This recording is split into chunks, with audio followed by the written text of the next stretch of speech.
Streaming live from the Paul and Catherine Ranke Memorial Studio, this is TV Free Baltimore. Support for TV Free Baltimore comes from viewers like you. Become a TV Free Baltimore member by visiting patreon.com/TV Free Baltimore. You're watching Maryland Politics here on TV Free Baltimore. Good evening, TV Free Baltimore viewers. Tonight, Republican gubernatorial candidate Mr. Joseph Werner joins us in the studio. He holds a deep concern for the freedom, success, and the welfare of every Maryland citizen. Welcome, Mr. Werner. Thank you. I appreciate being here. So let's start off with you telling me a little bit about yourself, your background, your education, and your family life, briefly. Well, briefly, I've been born and raised in Maryland. My family has been here for generations, and I have a deep love for the state and a deep love for the city of Baltimore. I've been a Marylander. Like I say, my family's been here since the 1890s. We're Polish immigrants.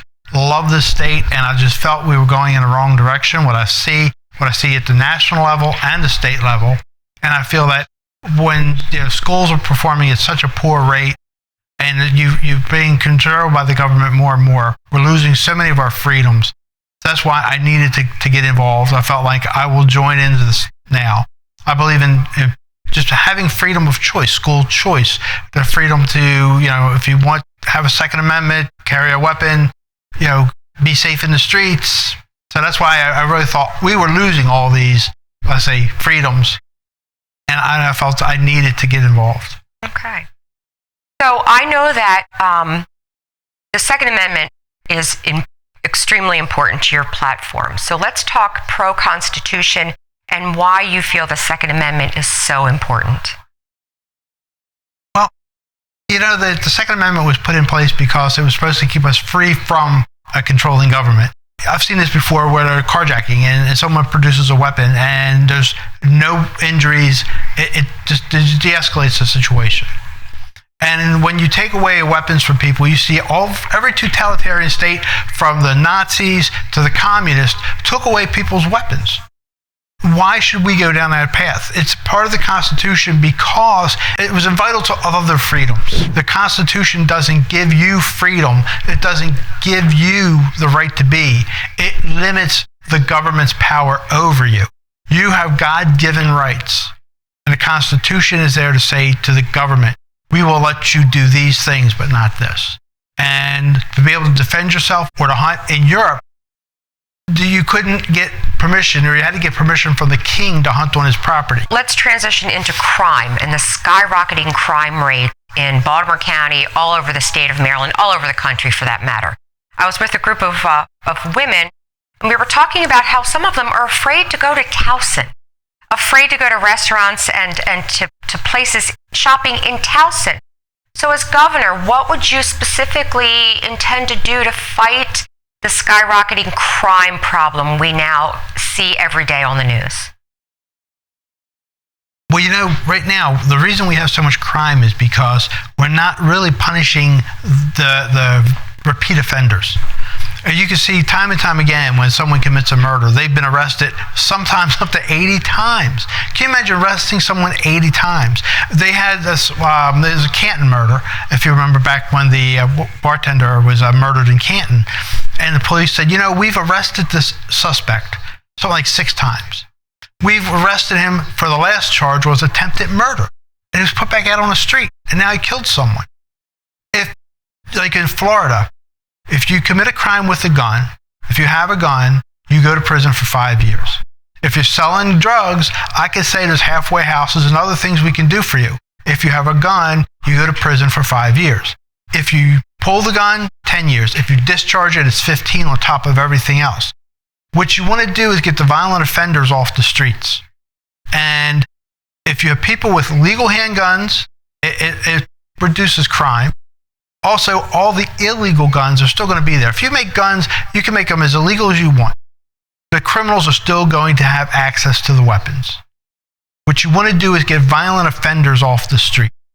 You want to take and have sentencing for violent crimes. Get rid of all the non-violent drug offenders, bring them out of jail, put them in halfway houses, work with them, work about education. But when you commit a violent crime, you do a lot of time. I would bring in 1,000 police officers, like state police in Baltimore City. In Baltimore City is 600 officers short, and that's just for a normal time. With crime the way it is now, you need additional officers on top of that. So you need to have a presence in the street. So I would have 1,000 state police come into the city. I would have a bigger presence, and we need more respect for the law, for the police, and for just generally people for life. That brings me to pro-life choices. Tell me about your personal beliefs about supporting pro-life. Back in the day, you say, well, as long as it's up to you, and I'm personally opposed. But then when you start looking at all the new technology and the ultrasounds and so forth, and all the tests they're doing now, and you can say a child, when it has an independent heartbeat, it has independent brain waves, independent thoughts, and not only can it feel pain, but it feels emotion. So now you can say, well, this baby is, 6 months along, and it's dreaming.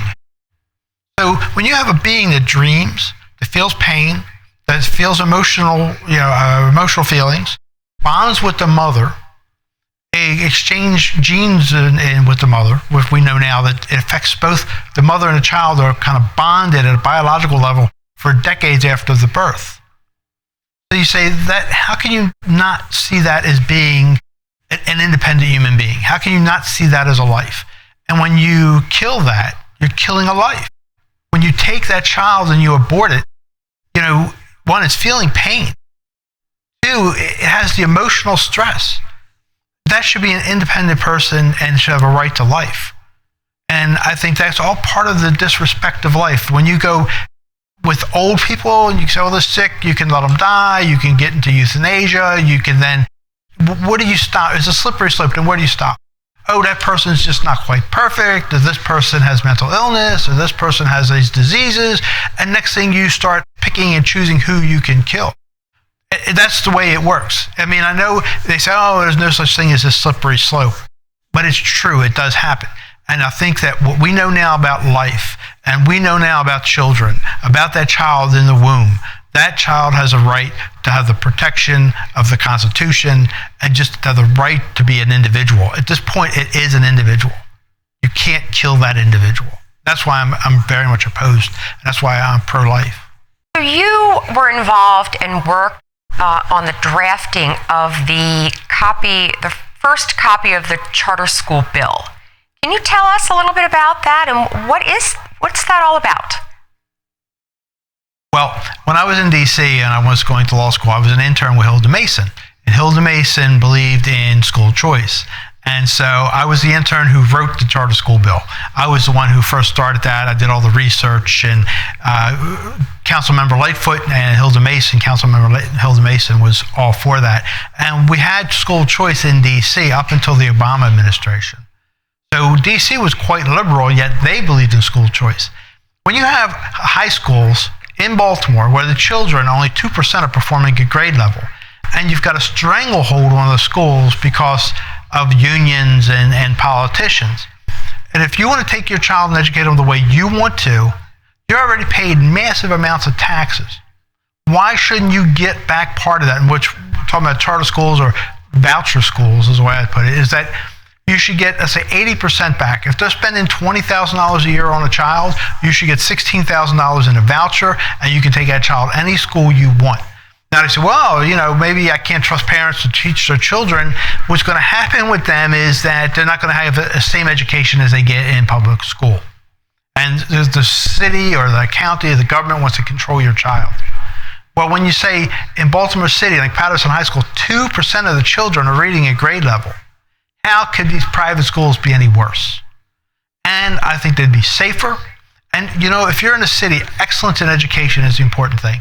If you're trapped in a bad school system, you're trapped in a poor neighborhood, you don't get an education, now you're in high school and you're reading at a second grade level, you're going to be slated for failure. That's going to create more crime.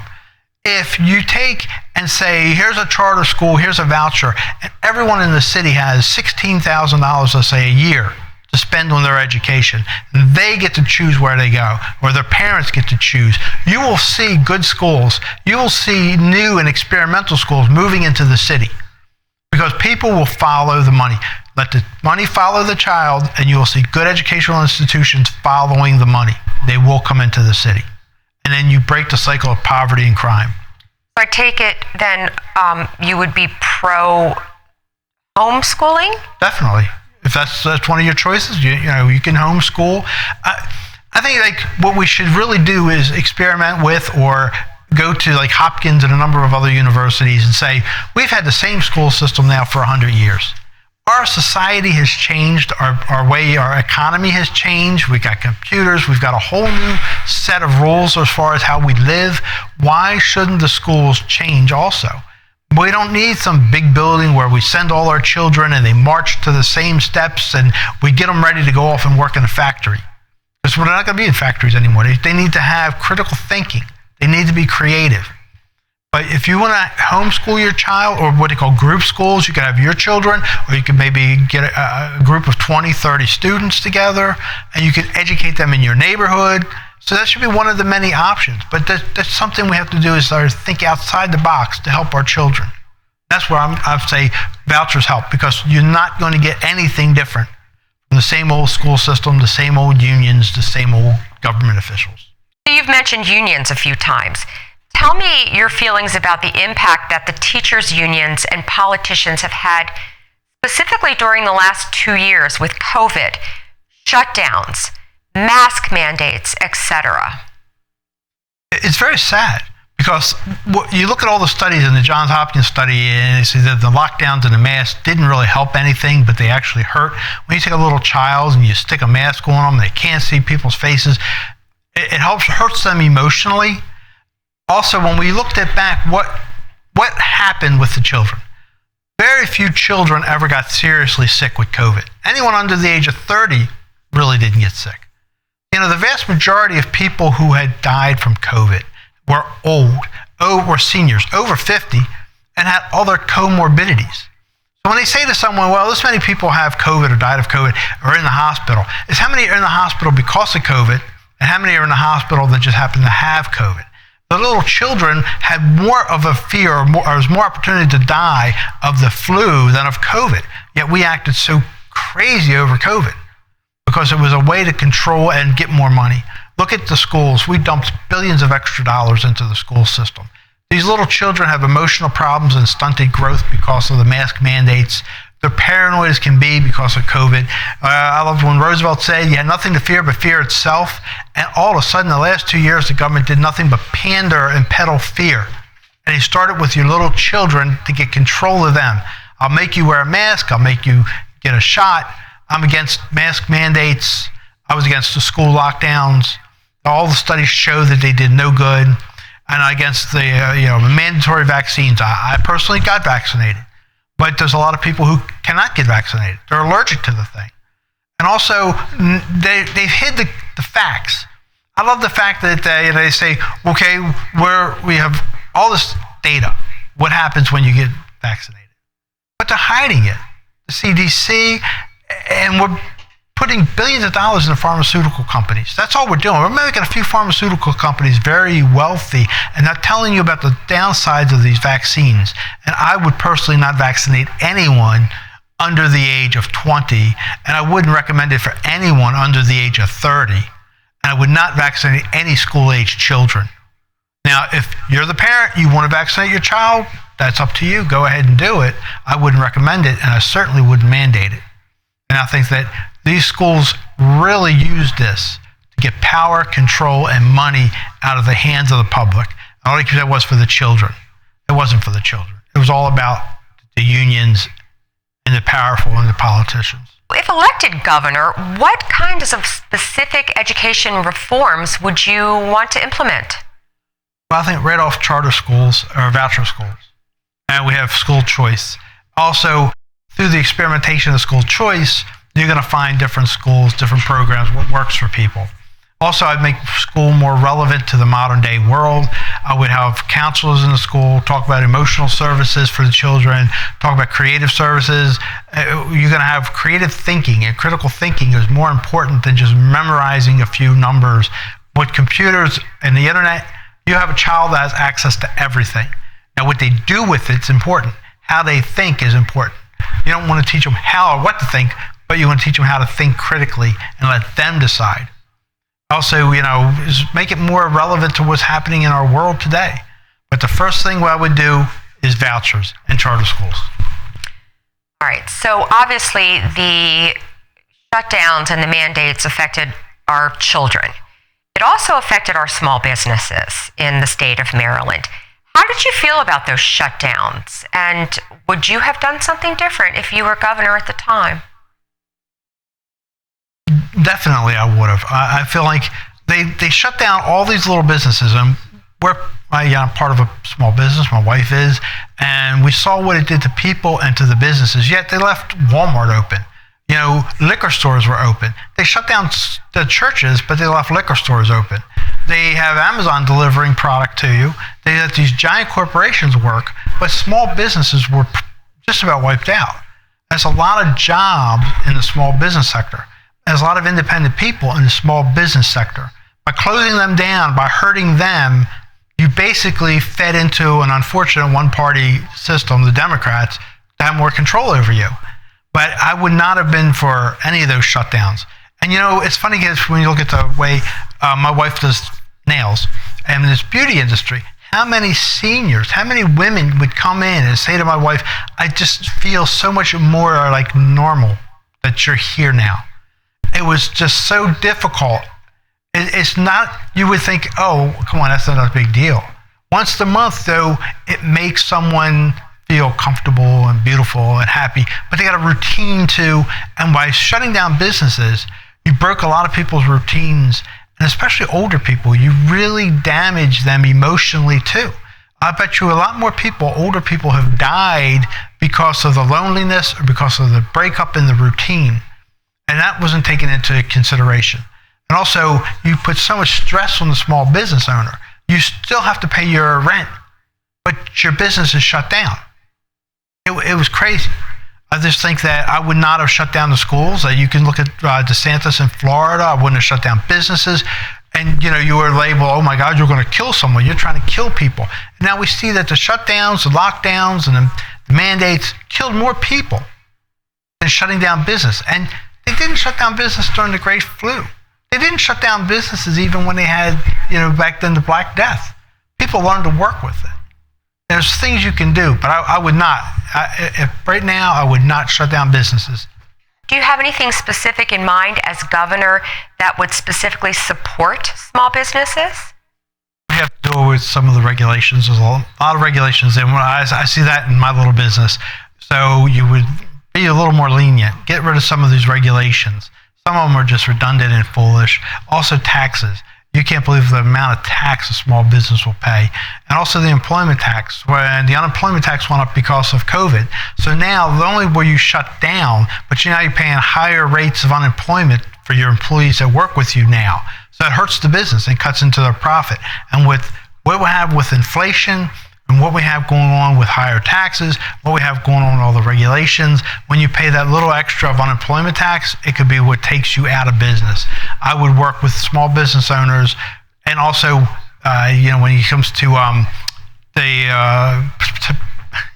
the taxes that you pay for workers' compensation and the insurance, I would make Maryland a much more business-friendly state. You've got to help the small business owners because that's where the jobs are. And you have to have less regulations and less taxes. And then prices come down when you have less taxes. It comes down for the consumer. So we have a high cost of living state because of the taxes and because of the regulation. If we do away with some of these regulations and lower taxes, the people of Maryland will have a better life because they have a lower cost of living, and you have a better standard of living because of that. Do you have a plan for reurbanization of Baltimore? Can you tell us a little bit about that? Well, yes. One, we want to bring more people back into the city of Baltimore. In 1960, we had 950,000 people. We have under 600,000 people. So how you want to re-urbanize is by taking the blighted sections, the old buildings, the ones that are vacant, and rehab them, bring them out to the community, sell them for $1 like Mayor Schaefer did, and have people fix them up, or just tear down a lot of the empty buildings and look at redoing how we plan the city. The city should be a city of communities that flow. And when we built in the 60s, a lot of these big projects, we just put little sections here and there, and we blocked up the city. So we should reimagine how we design the urban flow of Baltimore so it gets back to the community that it was. We should bring people in. How we do that is take a Baltimore City police officer, any police officer could have no property tax. We'd waive the property tax if they live anywhere in the state, but especially in Baltimore City. You bring in people who have jobs and who have responsibilities. You take any senior citizen, and it's a great place to live in Baltimore. When you were older in the past, Baltimore was a wonderful place to live. Mm-hmm. If you lived in Fells Point, then you had the Broadway Market, and you could walk everywhere, and you had neighbors, and people had community, and older people like that. But the taxes are so high, and the crime is so scary that we're pushing people out, bringing more police into the city, making the city safer, lowering the property taxes, especially for seniors, and young people too, because they'd come in, be young students, and it would urbanize the city again, bring it back in, and make Baltimore a city like it was. That's what we need to focus on Baltimore. So that's what I would do. So finally, can you offer our viewers a closing statement? Tell them why they should vote for you, and be sure to include your contact information. Oh, thank you. Yeah. Well, I love this state. I've been here forever. And I'm a true Marylander. I'm not a politician in that I don't owe anyone. I'm not bought by special interest groups. I am here working for the people of the state of Maryland. I'm for keeping freedom in the free state. And I want to just do the best I can. I'm not just bought or paid for. And I feel like I'm here to represent the citizens. And you can find more out about me on www.wernerformaryland.com.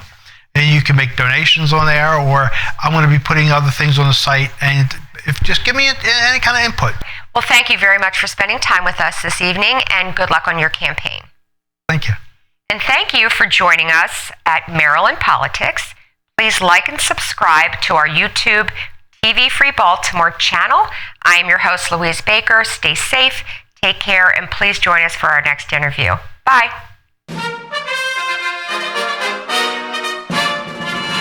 You're watching Maryland Politics here on TV Free Baltimore.